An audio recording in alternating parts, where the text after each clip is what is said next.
Bonjour à tous, bienvenue pour cette nouvelle vidéo. Alors en ce moment se déroule le très fort Open Aeroflot à Moscou en Russie. Donc c'est un tournoi qui existe depuis bientôt une vingtaine d'années. Un des plus forts Open au monde. Il est encore très fort cette année. Donc la tête de série c'est Wei 2733. Il y a plusieurs joueurs à 2700 Elo. Et beaucoup de joueurs à 2600 et beaucoup de jeunes joueurs, des jeunes grands maîtres qui ont 13 ans, 14 ans, 15 ans. Donc le tournoi est très relevé aussi pour cette raison-là. Et c'est très intéressant à suivre. La ronde 3 a été jouée aujourd'hui. J'ai fait un live tout à l'heure d'1 heure. Vous pourrez retrouver la vidéo dans la liste des vidéos de la chaîne. C'était à la fin de la ronde 3. On a suivi les side notes. Je referai quelques lives sur cet Open. Donc les parties commencent à 13 h en général, heure française. Voilà, et donc sur le coup de 16 h souvent, enfin de temps en temps plutôt, je prendrai l'antenne pour suivre les parties. Lors de la ronde 2 qui a été jouée hier, jeudi, il y a 3 parties qui ont attiré mon attention. Donc je voulais vous les présenter. Donc on commence par Wei contre Alexander Fear, le grand maître brésilien. Donc Wei, jeune chinois, qui est junior. Donc c'était une partie sicilienne, la variante avec E6, enfin la variante, une des variantes avec E6, donc cette variante que vous avez peut-être déjà vue avec fou B4 échec, roi E2, donc spectaculaire. C'est vrai que la première fois qu'on voit ce coup, ça surprend. Donc je crois que ça se continue souvent par soit F5, soit fou A6, soit F5 dans la partie. La dame peut être pas forcément B6, c'est ça, ou pas forcément C7, il y a différentes variantes ici. La ligne principale.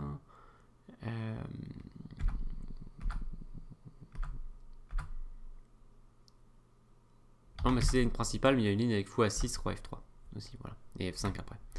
Donc, bon, tout ça est bien connu de la théorie. Hein. Donc, il y a eu prise en passant de Wei. Je voulais pas vous montrer l'ouverture, en détail en tout cas. Voilà, donc, position assez compliquée. Hein. Paire de fou pour les blancs. Et les noirs souffrent de ce pion arriéré en D7 et décide Alexander Fear d'avancer et de sacrifier le pion E6. C'est très intéressant. Donc il y a eu dame prend E6 échec, roi H8, tour chez F1. Je crois que cette position avait déjà été atteinte. Je jette un petit coup d'œil. Non, c'était peut-être un peu avant. Bon, alors la nouveauté c'est peut-être, voilà, c'est ça la nouveauté par rapport à une partie de 2018 où il y avait eu dame G4. Bon, il y a eu tour GF1, tour B6, B3, tour A6, tour D2 protège le pion. Et il a joué D5, Alexander Fear. Donc il attaque la dame à la découverte. Ici, Wei a pris une décision étonnante. Il a joué un très joli coup. Bon, il cherchait l'avantage, bien sûr. On pouvait s'attendre à dame D7, complètement logique. Et après, prise, D4, un peu agaçant, ça attaque le fou. On doit partir et il y a le pion F4 qui est en prise, donc il peut intercaler tour D6 d'ailleurs. Ensuite, prendre en F4, le roi s'en va, défendre sa tour pour déclouer. Égalité de matériel, les blancs ont la paire de fou, mais il y a un pion passé protégé en D4. Ça a l'air assez équilibré. Il n'a pas voulu jouer ça, il a joué dame E5. Sauf sa dame, certes. Mais il fallait compter sur le coup tour 8. Coup très agaçant, puisqu'il attaque la dame et menace derrière du D4 avec le fou qui est cloué. Il gagnerait une pièce. Donc on pourrait se dire, mais qu'est-ce qu'il a prévu, joueur chinois ici avec les blancs sur tour 8? Pourquoi il a fait dame E5 s'il y a tour 8? Eh bien, je vous invite à mettre la pause pour découvrir ce qu'il a... pour essayer de trouver ce qu'il a joué. Voilà, alors si vous avez cherché, je vais vous donner la réponse. Donc il a joué C prend D, sacrifice de dame. Magnifique. Tour prend, pion prend. Et il obtient 2 pions passés liés. Alors attention, il n'a qu'une tour pour la dame. Enfin, il a une tour et 2 pions. Pour la dame, on c'est léger hein, quand même. Mais voilà, il mise sur les thèmes de mat du couloir. Il aurait coincé. La paire de fous et les pions passés liés. Donc il y a eu fou prend D5. Bon, c'était pas obligatoire, mais c'est vrai que ça faisait peur de laisser par exemple D6 et après des idées de E6, E7 qui commencent à arriver. c'était pas rassurant avec du tour F8. Donc il a préféré enlever un des deux pions passés. Il y a eu fou G2 par contre, évidemment, c'est pas gratuit, hein, on se fait clouer. Et là, elle a craqué. Alexander Fear, il a craqué, elle a joué C4. Il avait des meilleures façons de jouer, de tenir la position. Bon, on comprend qu'il est sous pression. Et c'est pour ça d'ailleurs qu'il a craqué. Mais il avait une jolie variante, c'était tour prend A2. Alors ça a l'air spectaculaire, mais c'est pas si complexe que ça. L'idée c'est si tour prend A2, de prendre en G2. Et la position reste bien sûr très difficile à évaluer avec ce matériel hétérogène. Mais bon, c'était intéressant. Les noirs ont une pièce de plus, mais c'est complexe. Il y a des pions qui traînent ici, il y a le pion passé, le cavalier hors jeu pour l'instant, c'est pas évident. Donc sur tour A prend A2, plutôt fou prend D5, tour prend, fou prend, la dame peut pas vraiment prendre parce qu'il y a tour échec, et après elle doit revenir et les blancs vont avoir une finale gagnante a priori. Par contre, il y a un coup élégant ici des noirs, cavalier F6. On bloque la colonne et donc en cas de pion prend, un des deux, on peut essayer de faire dame prend. Bien sûr, c'est facile à dire avec l'ordinateur que c'est égal, mais c'est loin d'être aussi facile pendant la partie. Il a joué C4. Il faut prendre D5. Et maintenant, il a une position difficile à jouer. Il a joué C3. Et il faut B7 attaque la dame avec la tour. Et prise. La dame s'est décalée. Il est revenu. La dame ne peut pas prendre de toute façon parce qu'il y a mat du couloir. Il y a eu G6 pour éviter le mat du couloir. Mais après E6, il a tout simplement abandonné le grand maître brésilien. Puisque la menace fou D4 suivi après roi bouge de E7 est juste terrible. Bon, il pourrait encore mettre le cavalier, mais de toute façon, il y a du tour F7 et ça fait très très mal. Voilà, donc complètement perdant ici la position des noirs. Donc c'était la première partie que je voulais vous montrer. Ensuite, il y a eu Aravint contre Safarli. Alors là, c'était quand même étonnant. Donc Aravint, jeune joueur indien, il vient de passer la barre des 2600.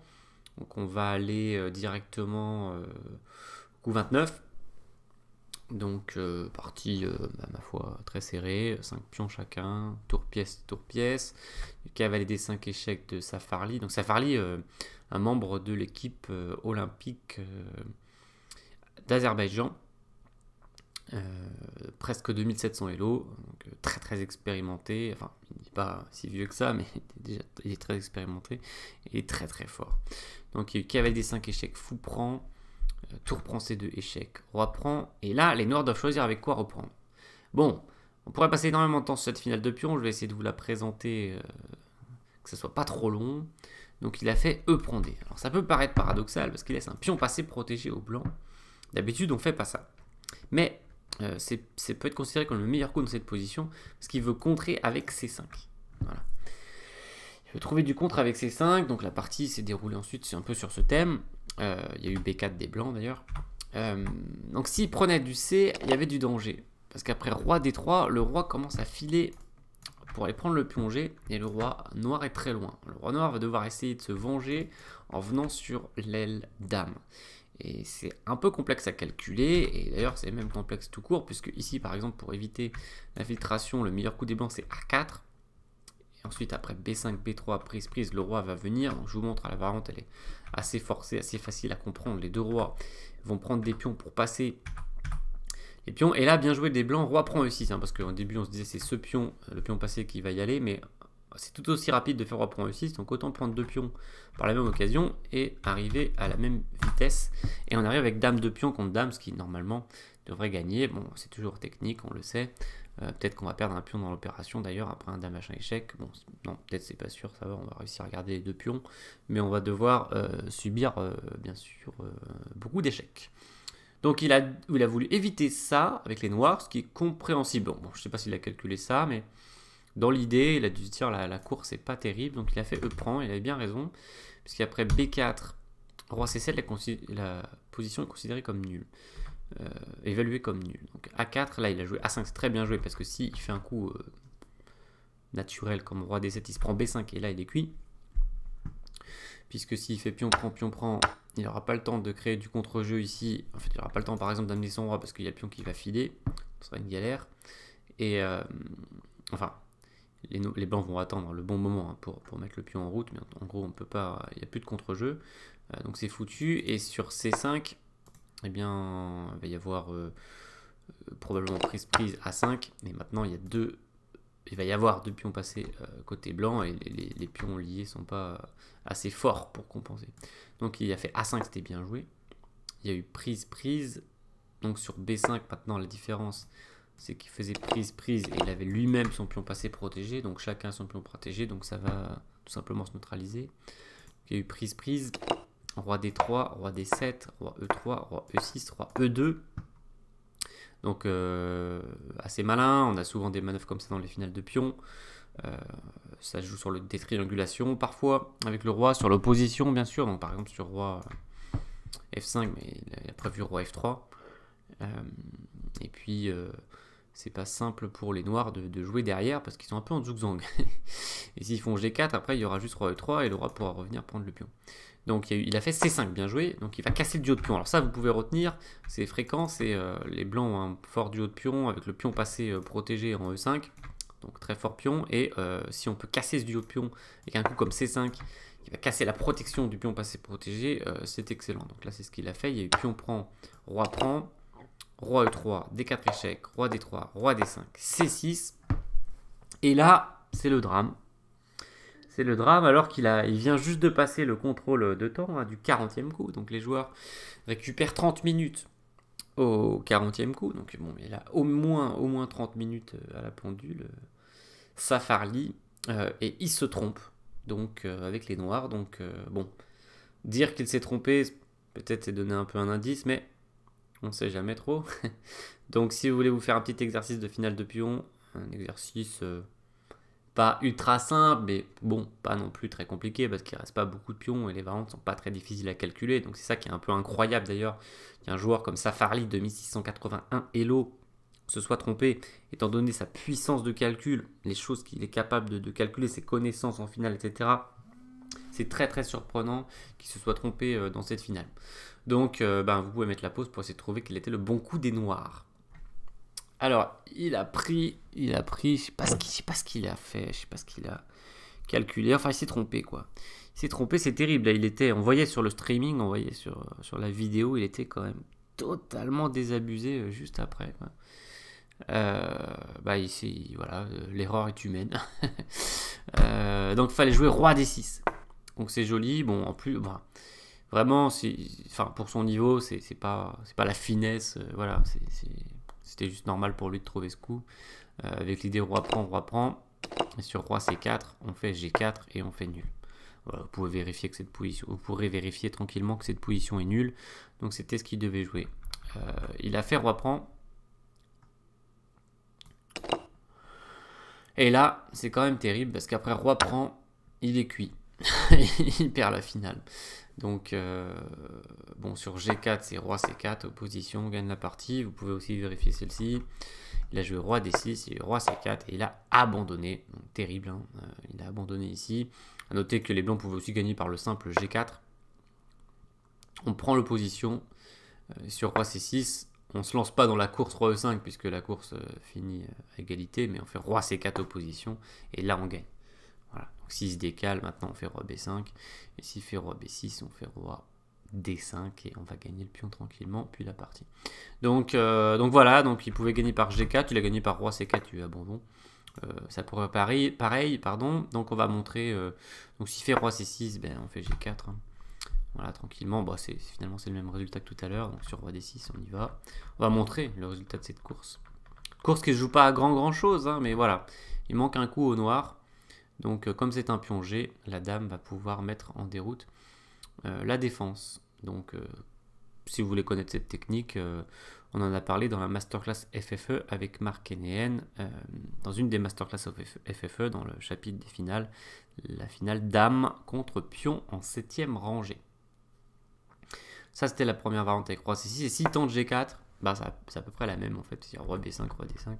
Alors, je suppose, enfin j'essaye de supposer qu'il a calculé une des variantes comme ça et qu'il s'est trompé d'un coup, Il a cru que c'était dame-dame, et en fait c'est pas dame-dame, c'est ici, et là c'est gagnant pour les blancs, c'est la même finale en fait. Hein. Elle est un peu plus claire parce que le roi est juste à côté de la case de promotion, et voilà, les blancs vont gagner tranquillement avec la méthode de gain. Donc terrible désillusion pour Safarli ici, et d'ailleurs il s'est pas trop, il a un peu accusé le coup à la ronde suivante, il a fait nul avec les blancs contre un grand maître espagnol à 2550. Et pour terminer cette vidéo, la partie qui m'a le plus impressionné, surpris de cette ronde 2 de l'Aeroflot, c'est Alexenko contre Narayanan. Alors je connaissais pas du tout ce joueur Narayanan, un jeune indien qui a 20 ans, presque 2006, donc il y a de plus en plus de très forts grands maîtres indiens, la plupart sont très jeunes. C'est impressionnant, là encore. Donc il y en a beaucoup dans ce tournoi. Il y a 55 joueurs indiens qui jouent l'Open,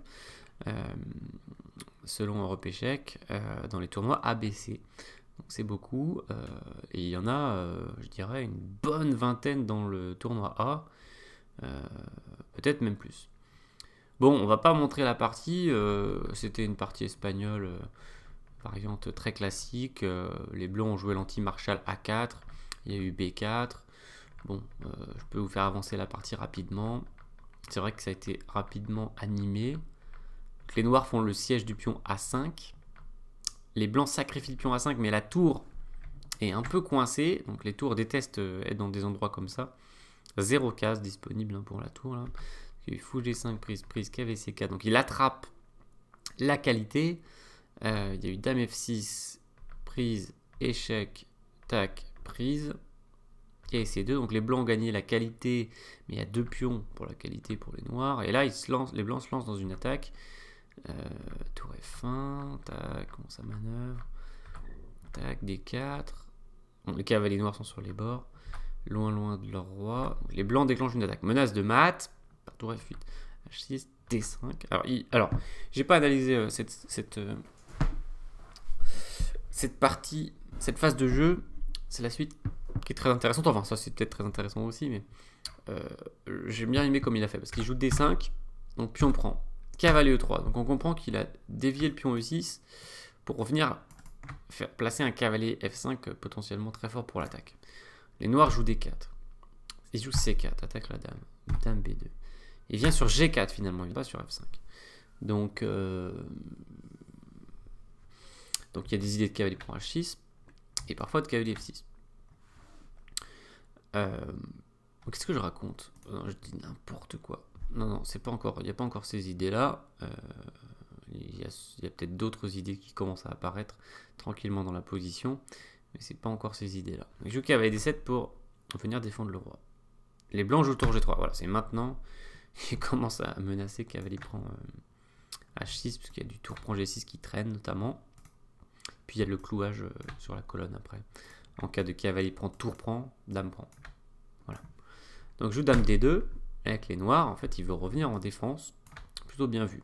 Et là, c'est le moment très intéressant qui commence. Donc c'est le troisième et dernier extrait que je voulais vous montrer. Il est assez passionnant. Donc les noirs, les blancs ont joué tour F5. Alors pourquoi je joue tour F5? Je vais m'empêcher dame G5. Si je joue roi H2, mais on verra plus tard pourquoi roi H2 c'est un bon coup. Il pouvait se prendre dame G5 bon coup. Alors dame G5 bon coup, pourquoi? Parce que quand même ça donne la dame. Après cavalier F6 échec. Mais cavalier prend, oups, et sur tour prend, H prend par exemple. Et cette finale a l'air complètement équilibrée. Les noirs ont les noirs ont 2 cavaliers et beaucoup de pions pour la dame. Et c'est très incertain. Voilà, donc les noirs avaient prévu de jouer ça apparemment, et les blancs n'ont pas voulu tomber là-dedans. Donc les blancs jouent tour F5 pour éviter le retour de la dame noire. Les noirs mettent en route leur pion passé. Et là, ils jouent roi H2. Et c'est très bien vu, pourquoi? Parce qu'ils voulaient faire cavalier F6 échec, mais ça marche pas. Donc petit exercice pour vous, vous pouvez mettre la pause, vous allez chercher pourquoi cavalier F6 échec ne marche pas.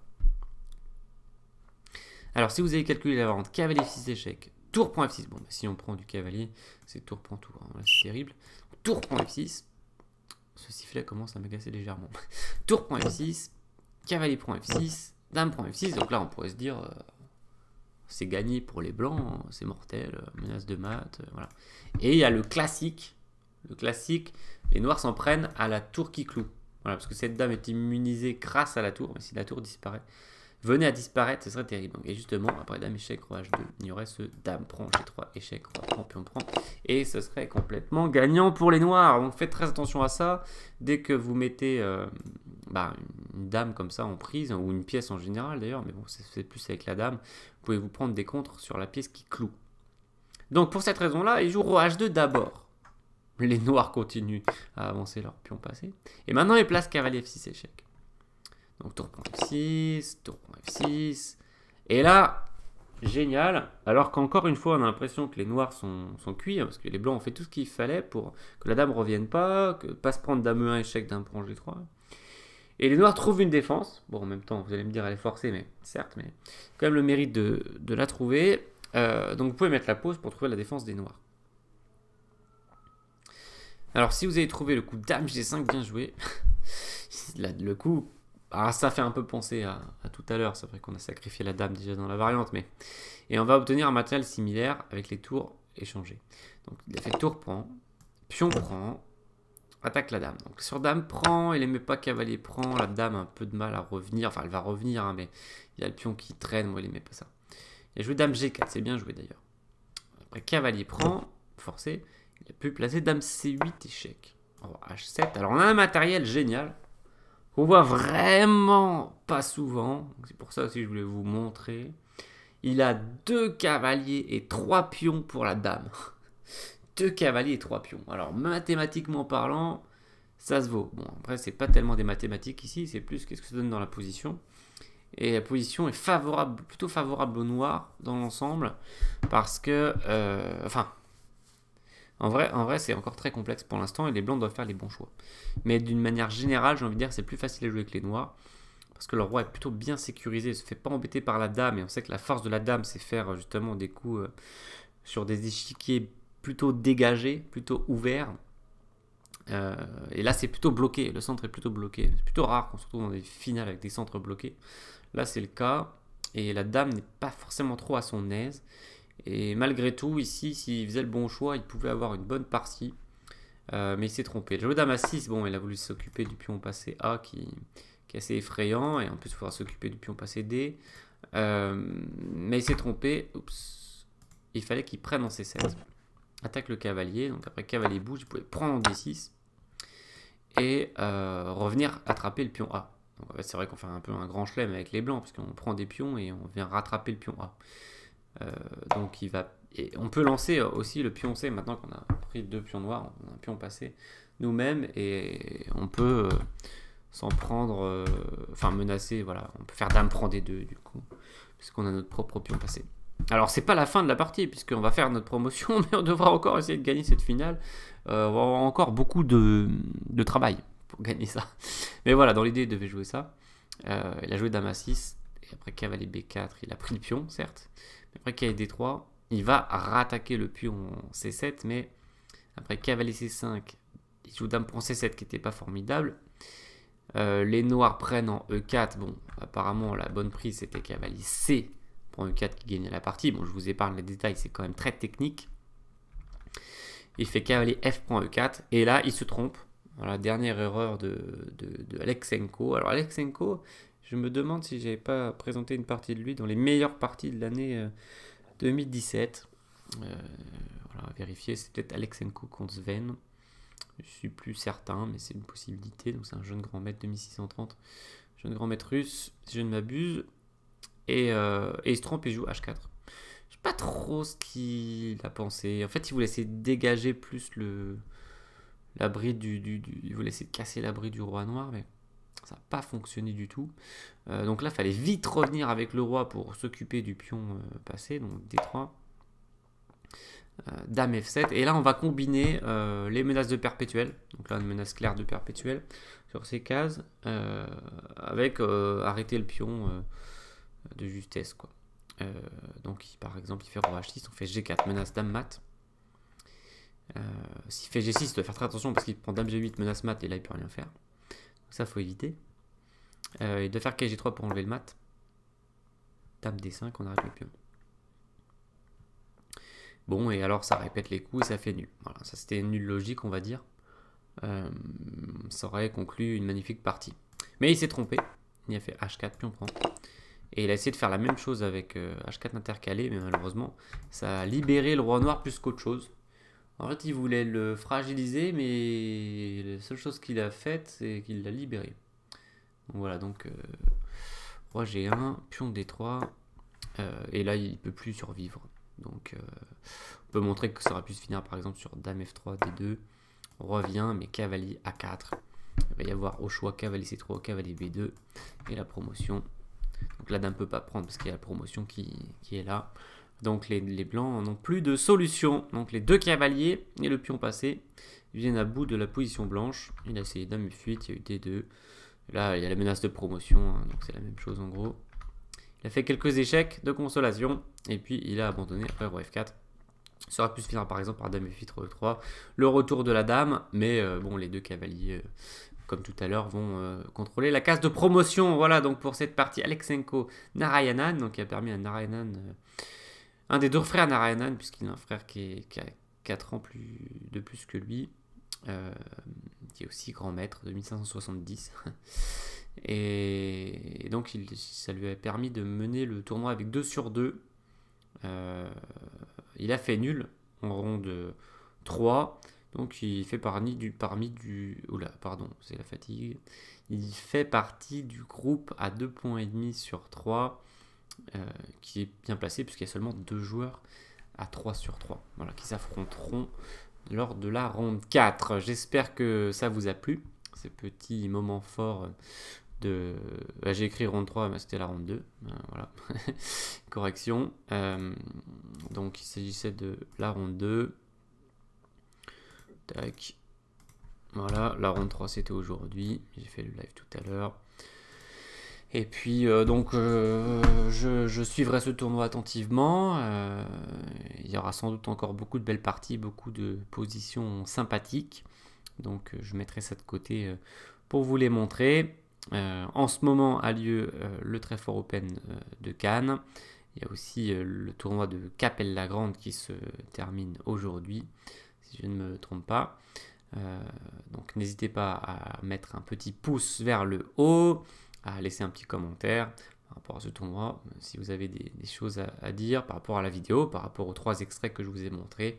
Et puis bien sûr, je vous dis à très bientôt pour d'autres vidéos. Ciao!